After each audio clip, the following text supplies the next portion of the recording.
হেই, সারাদিন বৃষ্টি হওয়ার পর এরকম বিকেলবেলা যদি গরম গরম এক প্লেট চিকেন পকোড়া হাতে পেয়ে যাও কীরকম লাগে বলো তো।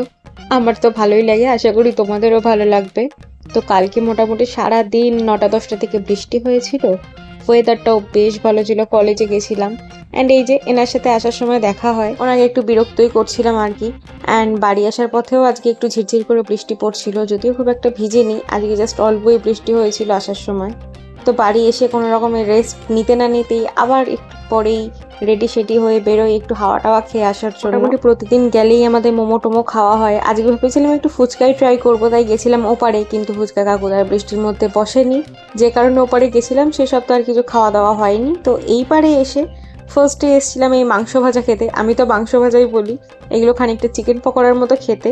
তো যাই হোক, সেখান থেকে এইসব খেয়ে গরম গরম তারপরে ভাবলাম চলো এবার অন্য কিছু ট্রাই করা যাক। দেন তার আগে এসেছিলাম এই বাদামের পকোড়াগুলো খেতে, অনেক দিন ধরে এগুলো খুঁজে পাচ্ছিলাম না। সাথে নিয়েছিলাম এই দুটো ব্রাউনি, পরে তোমাদের সাথে আমি গিয়ে বাড়ি গিয়ে শেয়ার করবো।